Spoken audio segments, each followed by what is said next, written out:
What's up guys, it's Manga Time once again and I'm here today to bring you my review of Bleach 561, The Villain. This is actually a really good chapter. I really like it. There's a couple of things, maybe a couple of things wrong with it, but actually on the whole it's pretty damn good. I don't know why, but for some reason when I read The Villain, the title, I thought we were going to see Storita V. Like I thought that was just the first thing that crossed my mind. I know it was a bit stupid. But yeah, good chapter. In fact, it's a really good chapter because I really like Rose. Well, I suppose it goes two ways, but let's begin. So it starts with Kensei coming back. You know, he's not dead. He's actually considerably worse for wear than I thought he was going to be, though. I thought he was just going to be, you know, typical kind of cuts and scrapes, but he's got quite a lot of blood there. And his arms are pretty busted up as well. And what I really like about this is that when he gets himself out of the rubble, he makes a similar pose to Love does in the Fake Karakurotan arc.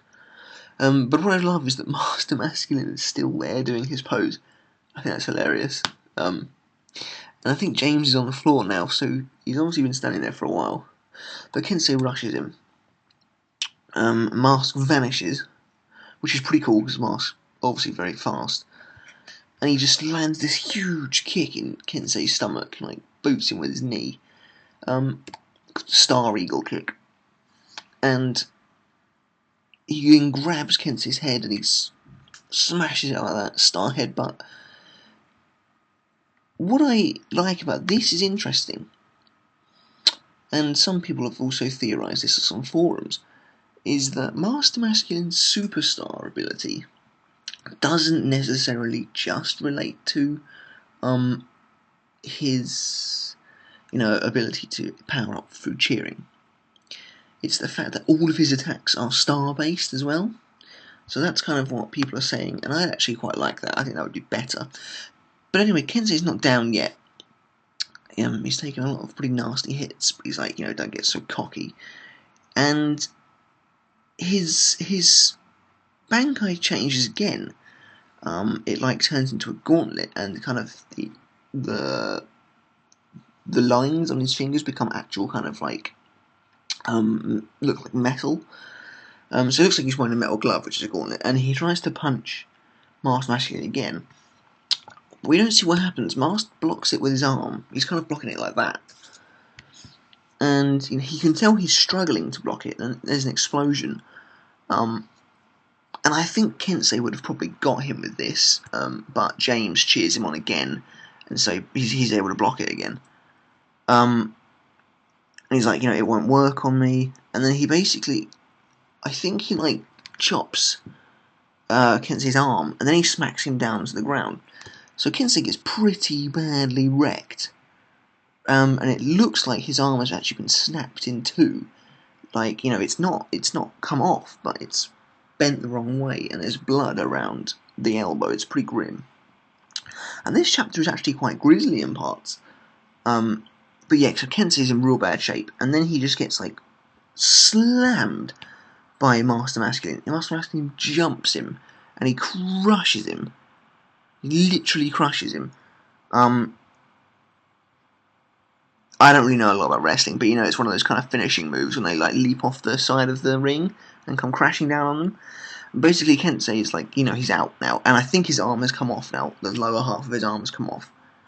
And Master Masculine's like, I guess I don't need to count to 10.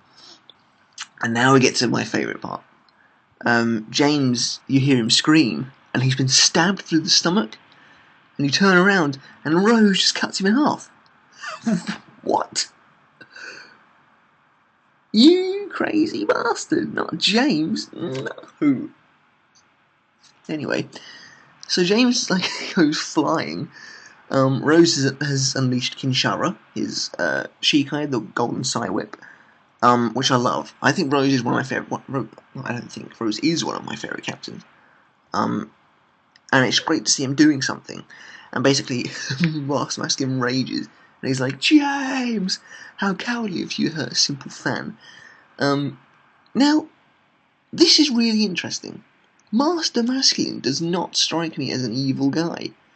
You know, I think I might have said that before as well, but he clearly really saw James as just being his devoted fan. And it's really, the Shinigami are really painted as the bad guys in this fight so far. But basically, you know, Rose is like, say whatever you want, without him you can't use your full potential. Kensei did his best to create this opening, now I can't waste it. This is great. Rose, yes, Rose is actually being clever, and he's like just going for the kill. And then he goes, Bankai? What? Wicked? Kinshara Butoudan. And this is really cool, it's actually very creative. What happens is, and it kind of looks Naruto-esque, I think, because of all the lines. Like, you know, it's kind of how Kishi does his shading. But it's really creative, I think. Really funky, and I'd never have kind of guessed this. What happens is Kinshara seems to grow really, really long and then kind of twirl around. And basically what happens is it forms these two massive hands in the sky, one of them holding the little conductor's stick, conductor's wand, I think it's called. And then it also forms these kind of dancers. They look creepy as hell. They look like something out of some kind of, you know, just, I don't know, they look creepy as hell though. And they have Kinshara's tip as their faces. They look creepy. They look cool though. Basically what it is Kinshara Butoudan are the dancers of death. Their recompense will be your life. That is cool, man. That is really kind of, really unique, actually. So I'm really happy with this Bankai, actually, and it's actually very powerful. But Rose falls into the trap again of deciding to explain his abilities to his enemy. So basically, the first act of today's program, because you know what Rose is like, it's all acts and theatre and art, is Sea Drift. And now this is interesting because the three abilities he reveals, they are all the names of classical music. And the first one is Sea Drift, and the dancers all kind of surround Master Masculine, and all this water kind of flows around him. It literally comes, gets and crushes him like that. And he's like, you know, what is this? And Rose says the second act is Prometheus, and I like this because the dancers kind of get fire on top of their heads and they scorch Master Masculine. And, you know, he's quite right. He kind of says, you know, no way, there can't be a Zanpakuto that can use both fire and water. It's got to be an illusion. And yeah, it is. This is when Rose decides to give away everything he can do for some reason. He tells Mask that his Bankai is just an illusion, but it's a trick that steals away the human heart. He then confirms that he has a music-type Zanpakuto.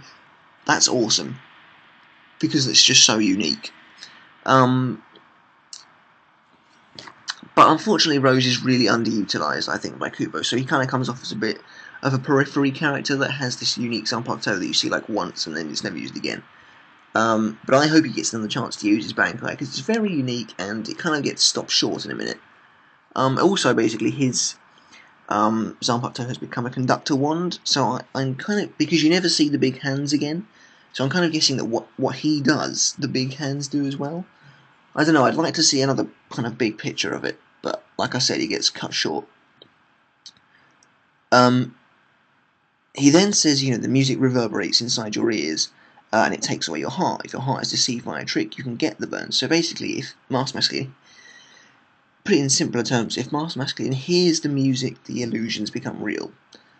And Rose gives away what his third ability will do. It will stop Master Masculine from breathing. And he pulls this really creepy face, actually, really creepy face.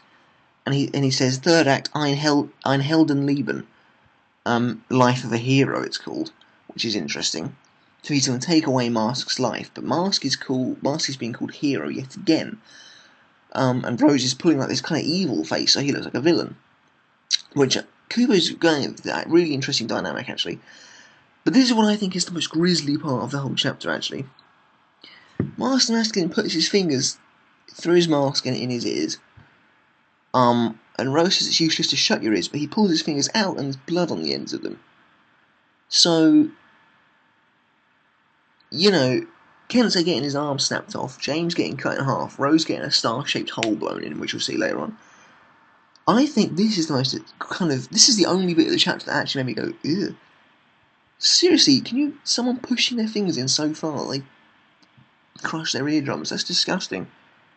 But yeah, so now I presume Mask can't hear anything. I'd like to think that's going to come back to bite him in the arse when he can no longer hear. Like if more fans turn up or something like that, he'll no longer be able to hear them. But yeah, Rose realises he's now in trouble. He shouldn't have given away that Mask had to hear it, basically. And Mask fires a Cero. It's not Cero, but it looks like one. It's a laser off the star on his forehead. And holy crap, Rose gets... it's pretty funny that Rose has a star-shaped hole in him. But all jokes aside, he's in big trouble. He kind of got Kira. Speaking of Kira, I know he was pretty much confirmed dead in Dagger, but why hasn't Rose said anything about it? And why isn't Rose fighting Basby? That pisses me off as well.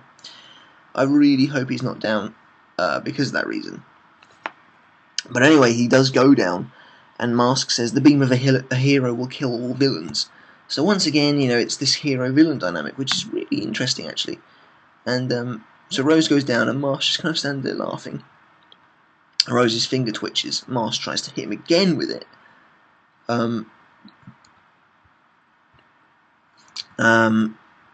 Yeah, and basically, he doesn't do it. So he tries to hit him, but he gets blocked. And dun dun dun dun, Renji arrives, looking like a badass. Actually, if I have to say so myself, he looks like a badass. He does kind of give off a regal look with his kind of tiger stripe overcoat, or his kind of shawl. And it does look like he's got like the Hiyori on as well, like Ichigo had and Rukia had. He's able to just block it with his Shikai, which is pretty incredible. His Shikai doesn't look any different though, which is kind of weird. But yeah, on the final page, basically Master Mashkin's like, "You repelled my Star Flash, who are you?" Obviously he's going to recognise him eventually. And Renji's like, "I'm a villain." So yeah, they're making the whole thing even worse. But I love that Renji's got his goggles back. That's great. But yeah, great chapter. I'm actually going to drop a 10 on this one. I really enjoyed it. My only kind of issue with it was that Rose kind of got... I think that bit was kind of rushed slightly. So I hope we get to see his Bankai again in the future. But the fact we saw his Bankai anyway, and it actually got explained, is just great. He wasn't Una-hearted. So that was wickedly cool.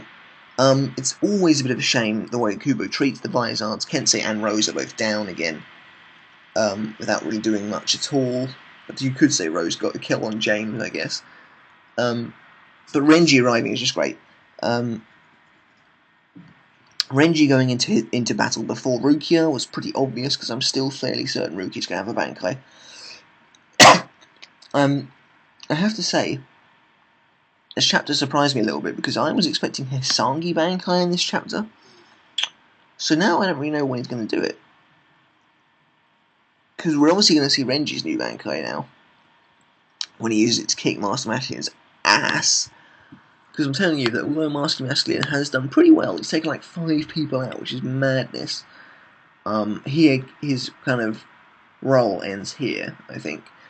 I don't think he'll die. Maybe. But then James did get cut in half. I'd like to think Master Masculine won't die. Not because I really like him, but because he's not like a bad guy. But Renji is calling himself a villain, and he's looking pretty nasty, so I don't know. So yeah, that's kind of the chapter. Panel of the week. Either going to be the final one of Renji, looks amazing. The final of his face. Or the one of Rose's Bankai, Kinshara Butoudan. Probably the Renji one, but because the Kinshara Butoudan one is a tad difficult to see what's going on. But I love the symbol, the imagery. I think it's just a really cool Bankai. So that's it for this review, I think. That's a 10 out of 10. No mention of a break. I heard we were going to get a 3-week break soon. But I don't know. They usually say at the bottom of the page. So hopefully we'll get at least another chapter. before the Christmas break comes around.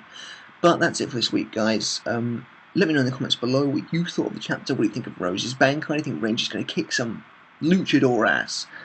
And don't forget to subscribe and like the video, and that's it really, guys. So I shall see you next time. See you later.